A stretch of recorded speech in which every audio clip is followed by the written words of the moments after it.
Hi, and welcome to our video for discipline entry for teachers. In this short video, I'm going to take you through the steps for putting in a discipline referral. We'll go through the steps briefly, then we'll go online, actually key one in, and then we'll do a little bit of review.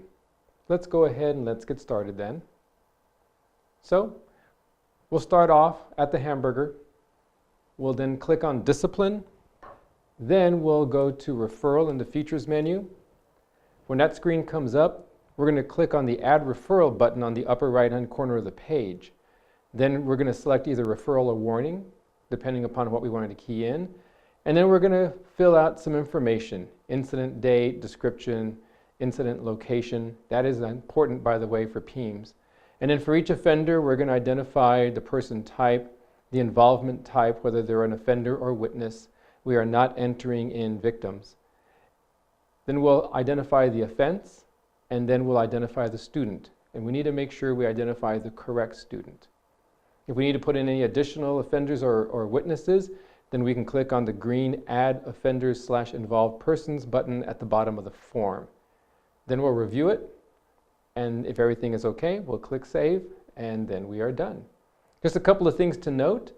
So when you key something in, if you pick a warning is like for your own documentation purposes. It does not go further, it doesn't go to an AP for action.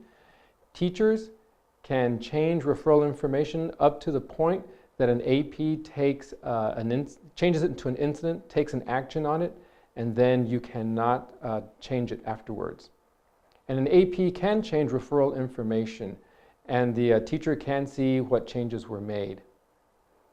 Also note that if it's a referral, once an AP takes action, then the action is visible by the teacher. So as a teacher, you will be able to see what actions were taken. Also note that some actions will generate attendance codes for the student. And so as a teacher, you may see when you take attendance that you may not be able to take attendance for a student who is in either in-school suspension or some other type of action. You'll see codes of I's or H's. All right, with that, let's jump online and let's enter in a referral. So I've already signed in. I'm at my dashboard, so I'm going to click on hamburger and go to discipline and then referral. I already have some dummy information that I've keyed in. I'm going to come over here and I'm going to click on Add Referral. My form comes up. So here's where I identify, is this a referral or a warning? Remember, if it is a warning, that only stays for my own internal documentation purposes. It does not go to the AP for action. I'm going to leave it as referral. The date defaults to today's date. Anything that has an asterisk in front of it is a required field. Here's the incident time, which defaults to the current time, but you can change it. Here's a description where you key in what exactly happened. And I'm just going to type in, this is a test. It already knows that I'm the referrer, so I'm putting in the information here. The incident location, so this is important because this is for PEEMS. I'm going to key in 01, which is classroom.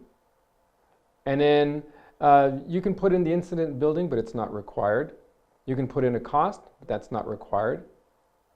Now, here's where we get to the offender information. So we identify the involved person type. It's either going to be a student, staff, unknown. So I'm clicking on student. Then the involvement type. Now, this is very important because we're only selecting offender or witness. We are not putting in victim. I'm going to leave it at offender.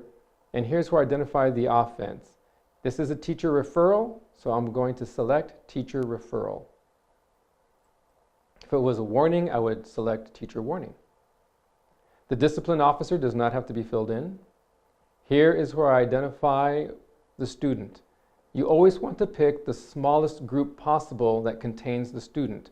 So if this student was in my class, I'll pick class. If this student is within the school, I'll pick entity.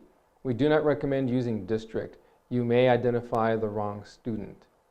So I'm going to click on entity, and I'm going to type in a name, and I will select it from my list.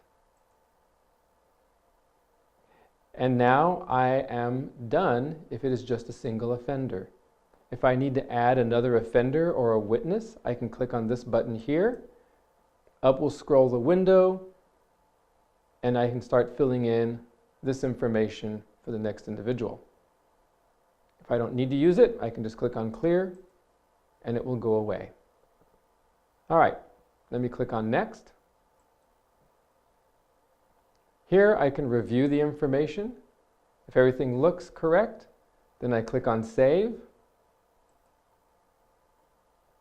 And now I have put in that referral. Now the AP at the campus will see this referral on their list, and then they will take action. And that's all there is to entering in a discipline referral. Simple enough. You take the same exact steps as you would if it's a warning. So it's pretty straightforward.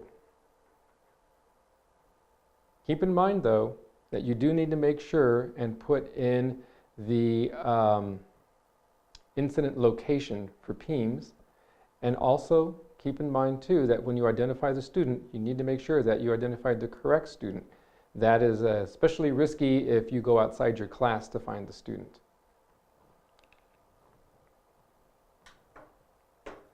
Well, that's all there is to it. I think you'll find that it's pretty easy entering in a discipline referral. And go ahead and watch some more videos. We got plenty more online. Thank you for your time.